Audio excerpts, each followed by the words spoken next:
Madame Bovary, écrit par Gustave Flaubert en 1857, lu par Équilivre, livre audio.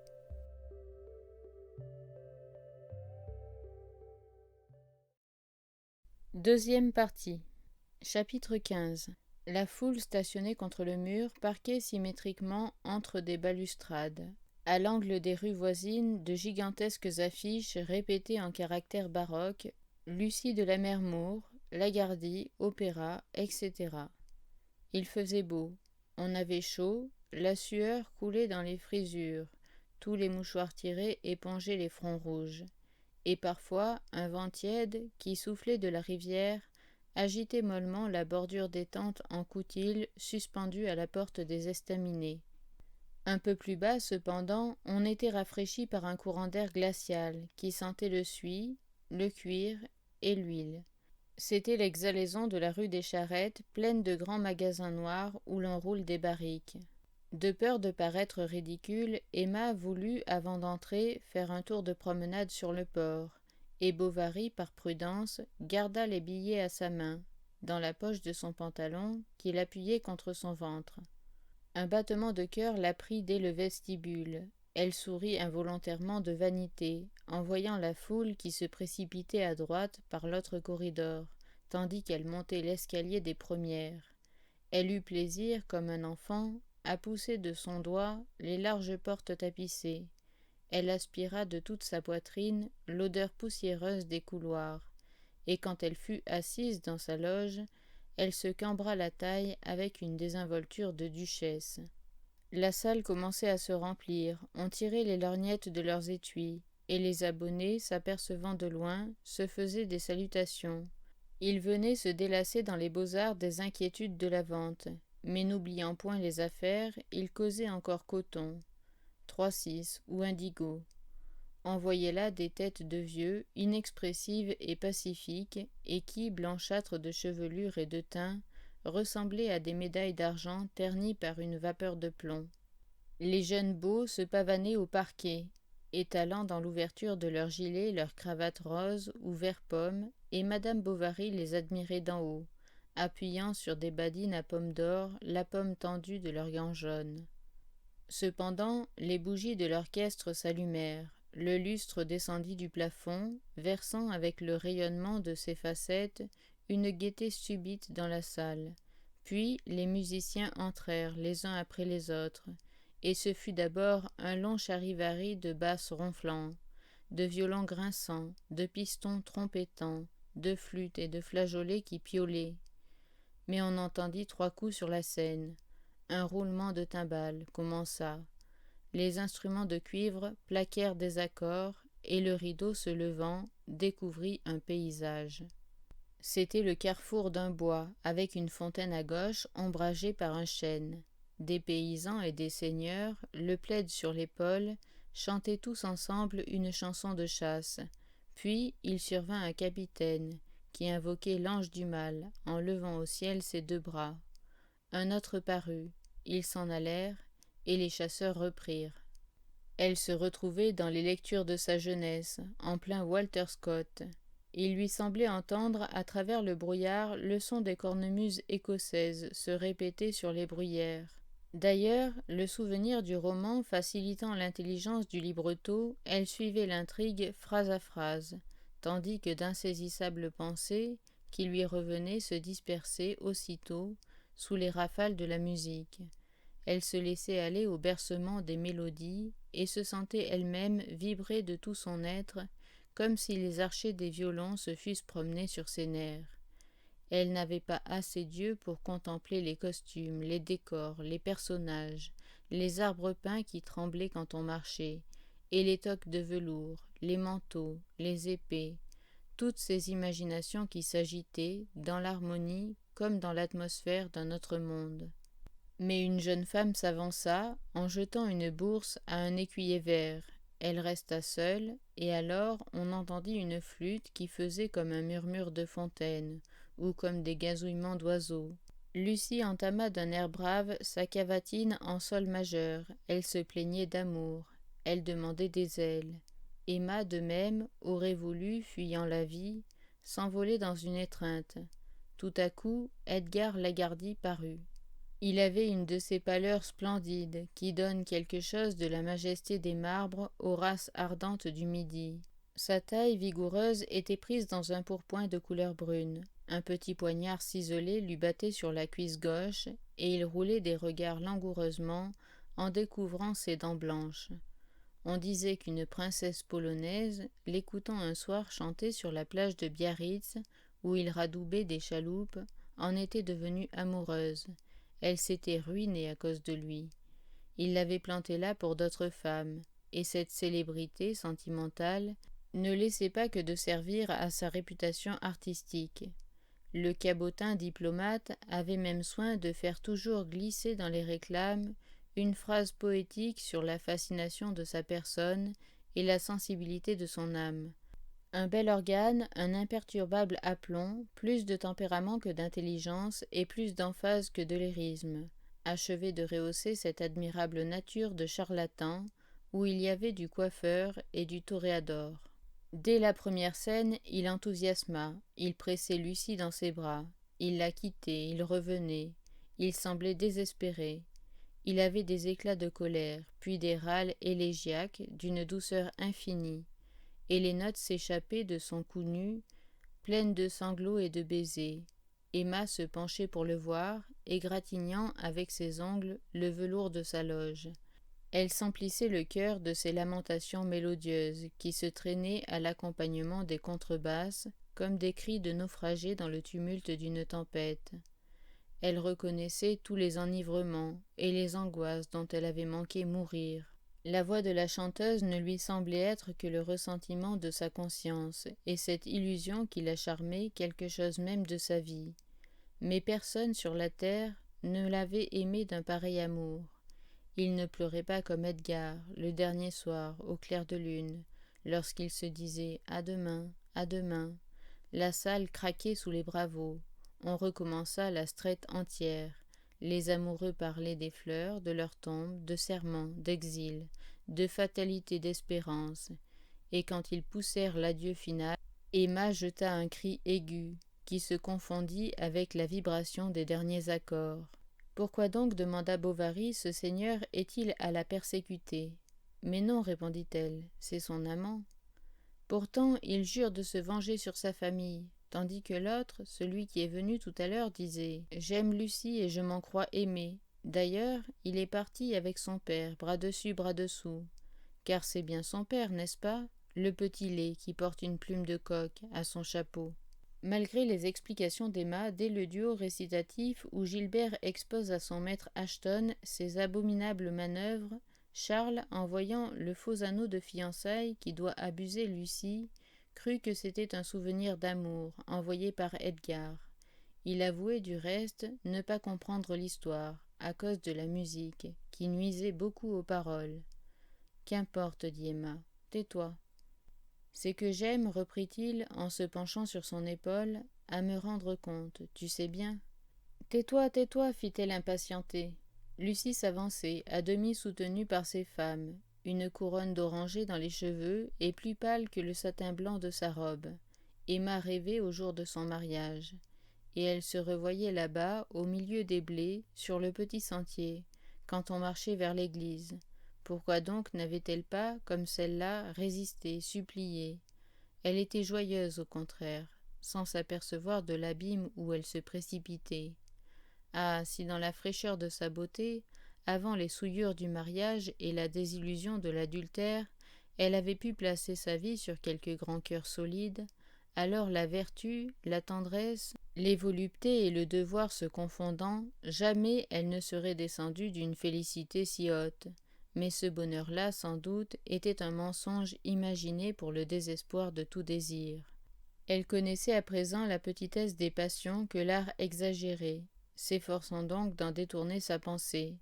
Emma voulait ne plus voir dans cette reproduction de ses douleurs qu'une fantaisie plastique, bonne à amuser les yeux. Et même, elle souriait intérieurement d'une pitié dédaigneuse, quand au fond du théâtre, sous la portière de velours, un homme apparut en manteau noir. Son grand chapeau à l'espagnol tomba dans un geste qu'il fit. Et aussitôt les instruments et les chanteurs entonnèrent le sextuor. Edgar, étincelant de furie, dominait tous les autres de sa voix plus claire. Ashton lui lançait en notes graves des provocations homicides. Lucie poussait sa plainte aiguë. Arthur modulait à l'écart des sons moyens. Et la basse taille du ministre ronflait comme un orgue, tandis que les voix de femmes, répétant ces paroles, reprenaient en chœur délicieusement.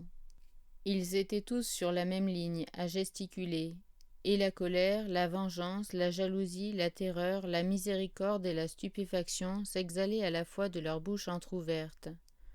L'amoureux outragé brandissait son épée nue, sa collerette de gui pur se levait par saccades, selon les mouvements de sa poitrine, et il allait de droite et de gauche à grands pas, faisant sonner contre les planches les éperons vermeils de ses bottes molles, qui s'évasaient à la cheville.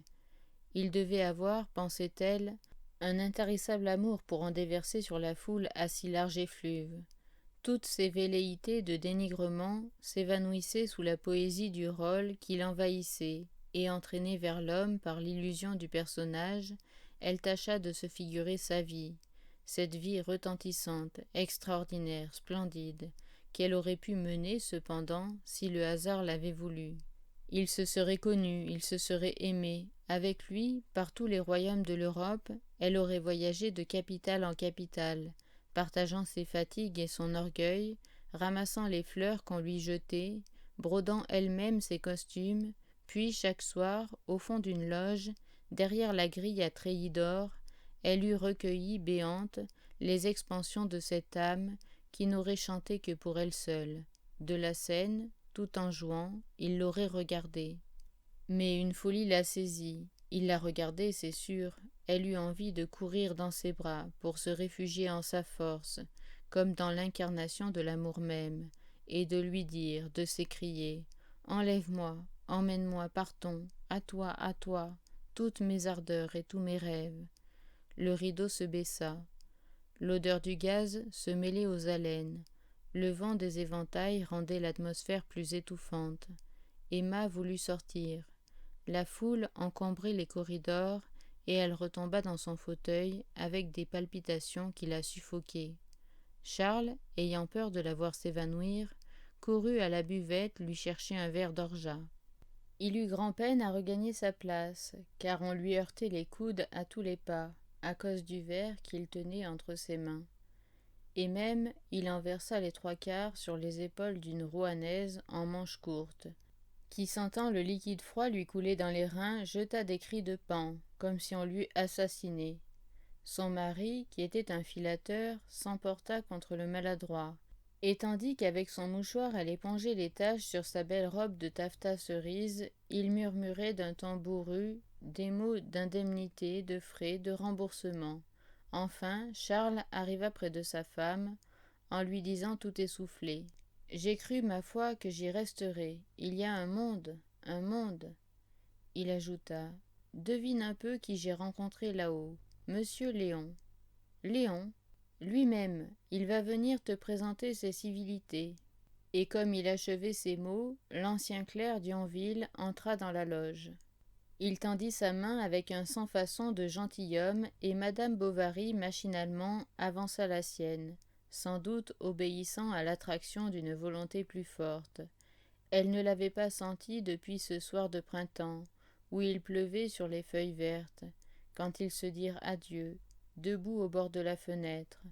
Mais vite, se rappelant à la convenance de la situation, elle secoua dans un effort cette torpeur de ses souvenirs et se mit à balbutier des phrases rapides. « Ah, bonjour. Comment, vous voilà ?» « Silence !» cria une voix du parterre, car le troisième acte commençait.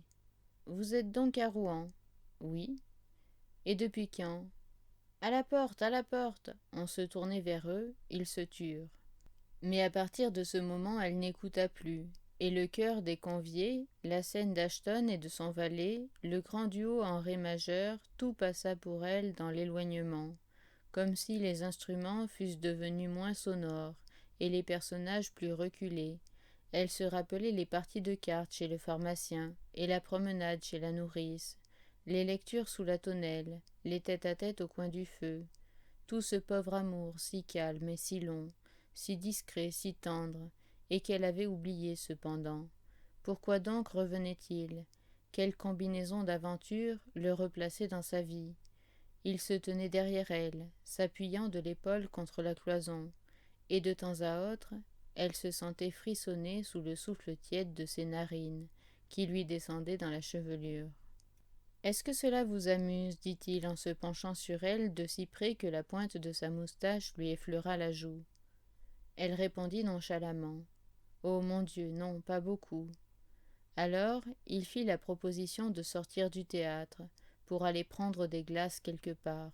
« Ah, pas encore, restons, dit Bovary. Elle a les cheveux dénoués, cela promet d'être tragique. » Mais la scène de la folie n'intéressait point Emma, et le jeu de la chanteuse lui parut exagéré. « Elle crie trop fort, dit-elle, en se tournant vers Charles, qui écoutait.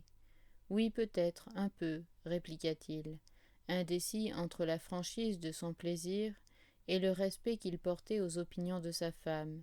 Puis Léon dit en soupirant, « Il fait une chaleur. »« Insupportable, c'est vrai. »« Es-tu gêné » demanda Bovary. « Oui, j'étouffe. Partons. » Monsieur Léon posa délicatement sur ses épaules son long châle de dentelle, et ils allèrent tous les trois s'asseoir sur le port, en plein air, devant le vitrage d'un café. Il fut d'abord question de sa maladie, bien qu'Emma interrompit Charles de temps à autre par crainte, disait-elle, d'ennuyer monsieur Léon, et celui-ci leur raconta qu'il venait à Rouen passer 2 ans dans une forte étude, afin de se rompre aux affaires, qui étaient différentes en Normandie de celles que l'on traitait à Paris. Puis il s'informa de Berthe, de la famille Homais, de la mère Lefrançois, et comme il n'avait, en présence du mari, rien de plus à se dire, bientôt la conversation s'arrêta. Des gens qui sortaient du spectacle passèrent sur le trottoir, tout fredonnant ou braillant à plein gosier. « Ô bel ange, ma Lucie !»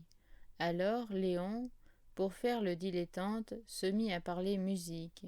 Il avait vu Tambourini, Rubini, Persiani, Grisi, et à côté d'eux, Lagardy, malgré ses grands éclats, ne valait rien. Pourtant, interrompit Charles qui mordait à petits coups son sorbet au rhum, on prétend qu'au dernier acte, il est admirable, tout à fait. Je regrette d'être parti avant la fin, car ça commençait à m'amuser. Au reste, reprit le clerc, il donnera bientôt une autre représentation. Mais Charles répondit qu'il s'en allait dès le lendemain. À moins, ajouta-t-il en se tournant vers sa femme, que tu ne veuilles rester seul, mon petit chat. Et changeant de manœuvre devant cette occasion inattendue qui s'offrait à son espoir, le jeune homme entama l'éloge de Lagardy dans le morceau final. C'était quelque chose de superbe, de sublime. Alors Charles insista. « Tu reviendrais dimanche. Voyons, décide-toi. Tu as tort si tu sens le moins du monde que cela te fait du bien. » Cependant, les tables alentour se dégarnissaient. Un garçon vint discrètement se poster près d'eux. Charles, qui comprit, tira sa bourse. Le clerc le retint par le bras, et même n'oublia point de laisser en plus 2 pièces blanches, qu'il fit sonner contre le marbre.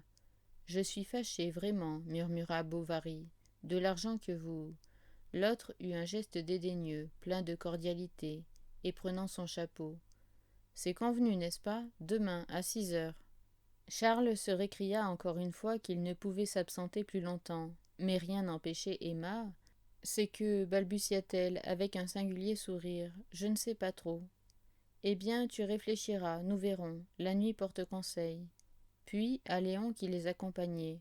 « Maintenant que vous voilà dans nos contrées, vous viendrez, j'espère, de temps à autre, nous demander à dîner. » Le clerc affirma qu'il n'y manquerait pas, ayant d'ailleurs besoin de se rendre à Yonville pour une affaire de son étude, et l'on se sépara devant le passage de Saint-Herblanc, au moment où 11h30 sonnaient à la cathédrale.